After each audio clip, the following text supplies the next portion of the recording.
Hello,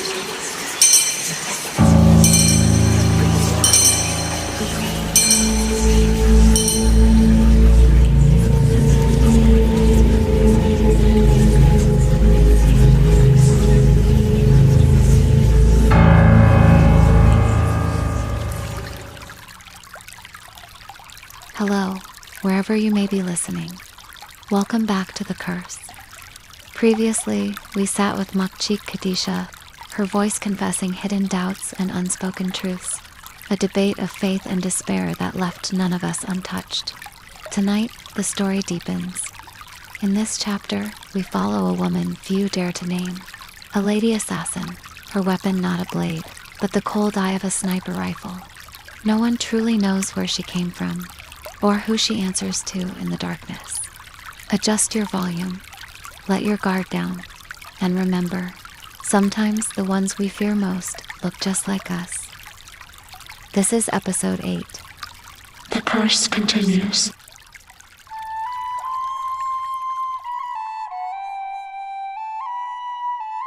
Now I will speak the story as it unfolded. Because if I don't, no one will believe what we survived. But before that, I'm Indra and my mother, or Umi, is Khadijah and Aduka is my little brother. Our late father was Latif, a true warrior of Islam. Died, shot randomly by the Islamophobic at New Zealand some years ago.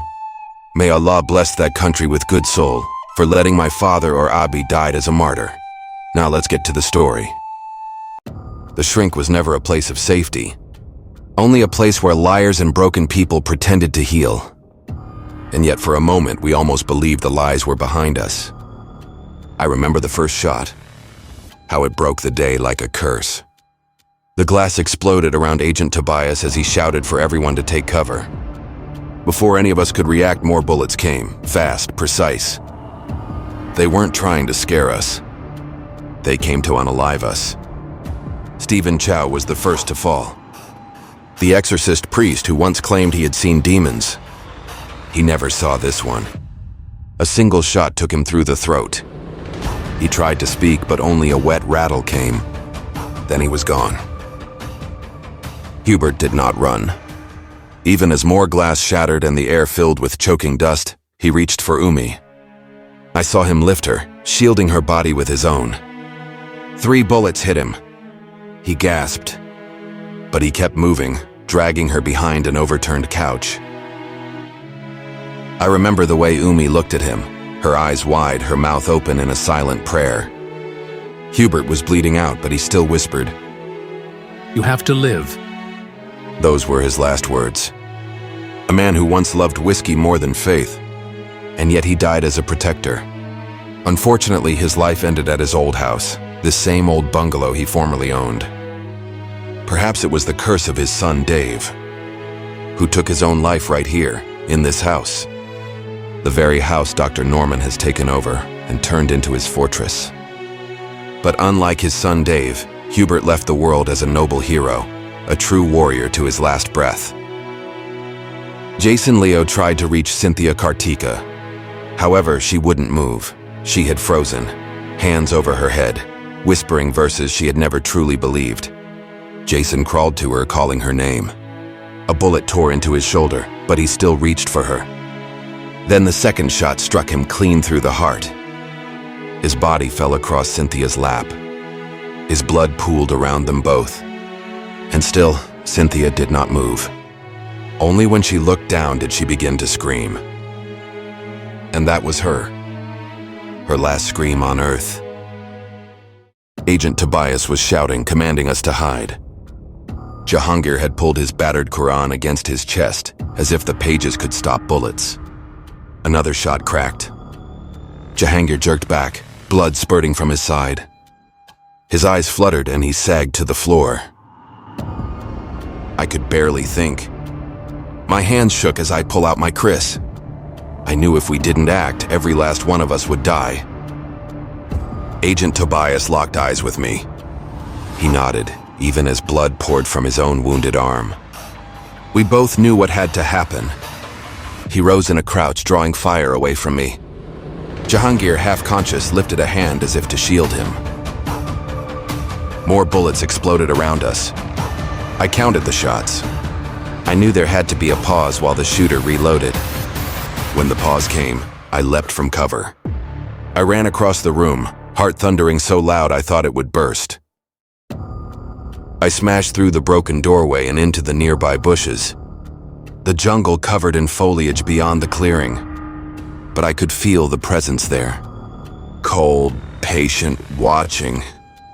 I crept forward one step at a time. The smell of gunpowder and wet leaves filled my nose. And then I saw her. A woman in black lying prone behind a fallen log. A high-powered rifle cradled in her arms, her face partly hidden behind a veil.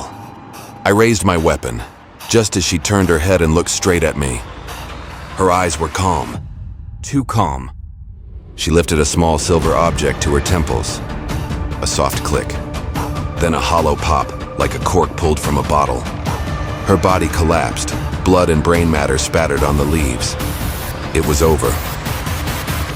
But nothing was truly over.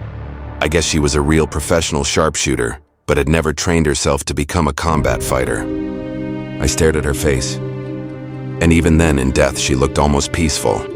When I rolled her over, my stomach clenched. She was Malay. No foreign mercenary. One of our own. Who had sent her? Who had whispered in her ear that we all had to die? Who is she really? Who is this person, trained in the kamikaze art of battle? All these questions flooding my mind, yet I can't seem to find the answers. Back inside, the air reeked of blood and fear. Dr. Norman's phone was buzzing in Aduka's pocket. The body he had stolen. Aduka's face. But the voice that spoke when he answered was Norman's. His eyes darted to me as he listened. The color drained from his cheeks, Aduka's cheeks. Then he whispered, Jalil, Aisha, they were attacked. Something not human. Umi was still kneeling over Jason Leo's body, her hands pressed to his cooling chest, her tears falling silently. I didn't know how to reach her. How do you comfort a mother who has lost everything? Norman, trapped in Aduka's flesh, looked at me. His voice cracked, desperation seeping through. Help me save my wife and son.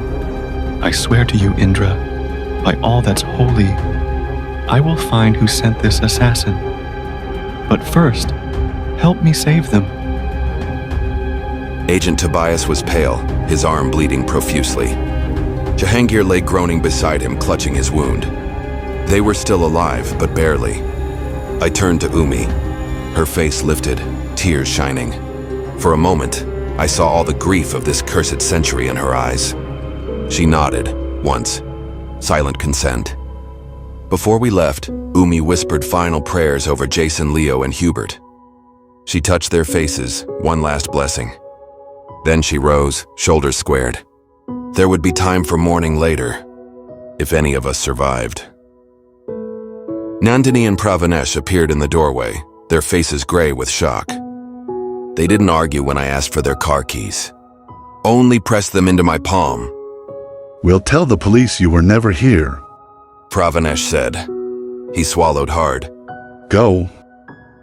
We carried Jahangir to the back seat. Agent Tobias climbed in beside him, pressing a rag to his own wound.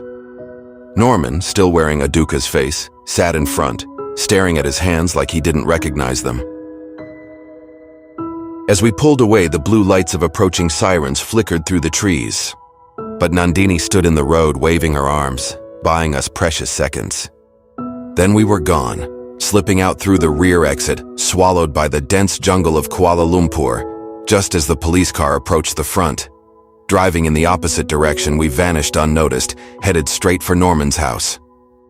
For a time, no one spoke. The only sounds were the labored breathing of our wounded and the rattle of the old engine. I tried to keep my eyes on the road, but my mind drifted. I knew I could not drive much farther without asking the question that burned through my skull. Why did he do it? Why did Dr. Norman choose to crawl into Aduka's body? And if he knew he would die, if he knew assassins would come for him, then he must also know who sent that woman. Was she one of his own? A puppet from whatever cabal he served, sent to erase him before he could speak. Even if that were true, I could not bring myself to kill him. Not when his face belonged to my brother. But what if this was some deeper scheme? What if Dr. Norman had ordered the attack himself? Some theater of violence to distract us while his real plan unfolded? It made no sense. Trapping himself among us in Aduka's flesh, becoming just as hunted. Or was it the secret organization turning on their own? But why stage something so clumsy, so reckless? Why risk exposing everything for a few dead witnesses? And if this was China's hand, would they even bother with such brutality? China did not conquer by bullets. China conquered by debt. Just like the shadow brokers Dr. Norman once served. None of it fit. None of it answered the question that pulsed behind my ribs. Who sent that woman to slaughter us? To Aduka, my dear little brother. His fierce laugh, his stubborn pride. How he had once sworn he would rebuild this country, free it from the debts and the lies. And now, his body is here, but his soul was stolen. A husk piloted by Dr. Norman's black ambition. I thought of Abi, Latif Kasturi, who had taught me faith was not a banner to wave, but a garden to water with sacrifice. How proud he had been of Aduka all along. How could I ever explain this to Nurul Azlina, his wife? How could I tell her that the father of her unborn child is gone? My hands tightened on the steering wheel until my knuckles ached. I felt a tear slip down my cheek. For Aduka, my brother. For Abi. For every dream we had buried tonight. Agent Tobias stirred in the back seat, his voice hoarse. Indra, you did well. I couldn't answer. I just kept driving. And in that silence, another question began to bloom in my mind, dark as a storm. How will we resist what comes next? Another colonization, this time by our own debts, our own faithless leaders. How will we stand when the rest of the Ummah has sold its soul for paper currency? Will any of them answer the call to sacrifice everything for Allah? To surrender the illusion of ownership? To build something worth dying for? Or am I the last fool still dreaming of revelation? The headlights carved two pale lanes through the jungle road. Umi sat behind me, silent, her hands folded over her heart. I knew we shared the same question, the same dread. Who will follow us into the darkness? Who will stand when the world calls us mad? Who will pay the price for truth? I did not know the answer. But as the day began to descend over the horizon, I whispered a prayer, surrendering my entire being to Allah, trusting with unwavering conviction that He alone would grant my wish. Oh Allah, if you still look upon this Ummah with mercy, show me a way.